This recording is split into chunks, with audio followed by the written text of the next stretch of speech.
আসসালামু আলাইকুম, আশা করি সবাই ভালো আছেন। আমরা যে নাটকীয়টা দেখলাম আমরা যে বিষয়টা নিয়ে আজকে তুলে ধরতেছি, ইমার্জেন্সি কিছু কথা নিয়ে।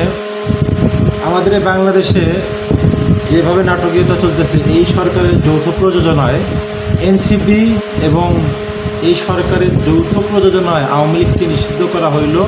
বিচারের আগে তারা কোনো কার্যক্রম করতে পারবে না। এটা তো আদালতের মাধ্যমে, আইনের মাধ্যমে করা যেত। এই 9 মাসে কেন করে নাই? তারা নাটক সাজিয়ে বিএনপিকে ভুলিয়ে ভালিয়ে, বিএনপিকে প্যাচে ফেলিয়ে, বিএনপিকে দোষারোপের মাধ্যমে বিএনপিকে সিস্টেমে প্যাচে ফেলায়া, বিএনপিকে মাইনাস করানোর জন্য, বিএনপিকে ভয়ে ফেলানোর জন্য এই শাহবাগে যে 2-3 দিন আন্দোলন হইল, পুরোপুরি নাটকীয়তা, পুরোপুরি নাটক। আমরা পুরো নাটকের মঞ্চ দেখতে পেলাম। হ্যাঁ, আমরা এই নাটক দেখতে চাইনি। আমরা 5 তারিখের পরে দেখতে চেয়েছি 1971 সালের যে আমাদের আশা ভরসা, তার প্রতিফলন যেন ঘটে এই 5 তারিখের পরে।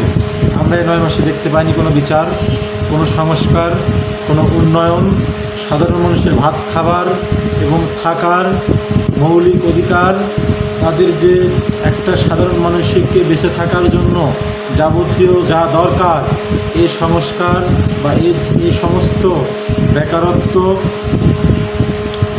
আওয়ামী লীগ যেভাবে প্রত্যেকটা সেক্টর, প্রত্যেক হাজার সেক্টর, সরকারি সেক্টরকে যেভাবে ধ্বংস করেছিল, এই ধ্বংস থেকে আমরা উত্তোলনের আশা করেছিলাম, কিন্তু আমরা উত্তোলন হতে পারি নাই।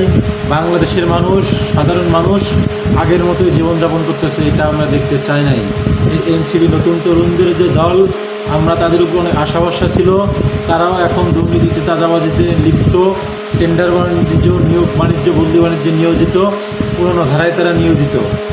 ঠিক আছে, তারা বিভিন্নভাবে দেশকে অস্থিতিশীল অবস্থা এবং নির্বাচনকে বিলম্ব করে দেশ থেকে একটা ফায়দা লুটে নেওয়ার চেষ্টা করতেছে, দেশটাকে গৃহযুদ্ধের দিকে ঠেলিয়ে দিচ্ছে। আমরা এটা হতে দেবো না। আমরা সবাইকে ঐক্যবদ্ধ থাকবো, ঐক্যবদ্ধ আছি এবং বিএনপিকে বলতে চাই, আপনারা সবাই ঐক্যবদ্ধ থেকে সিস্টেম বুঝে কাজ করুন, নাহলে আপনাদের কবলে দুঃখ আছে।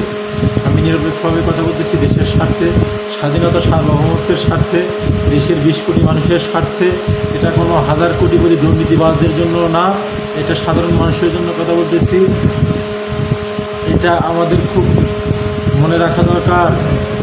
আগের যে ধারা, প্রত্যেকটা লক্ষ লক্ষ হাজার কোটি টাকা পাচার, এই পাচারকৃত টাকা ফেরত আনার কথা ছিল, কিন্তু এই 5 তারিখের পরে কোনো বিচার, টাকা ফেরত, কোনো সংস্কার, উন্নয়ন, যাবতীয় যত জিনিস আমাদের চোখ দিয়ে দেখার কথা আমরা দেখতে পাচ্ছি না।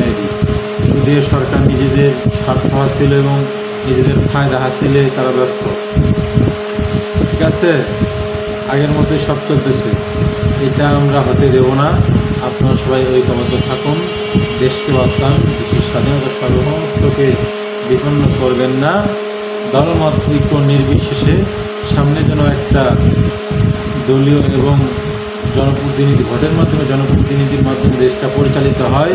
দেশের অর্থনৈতিক অবস্থা যদি সঠিক থাকে, ভালো থাকে, তাহলে পুরো দেশটা ভালো থাকে। আশা করি সবাই ভালো আছেন। আজকে এটুকুই। আসসালামু আলাইকুম।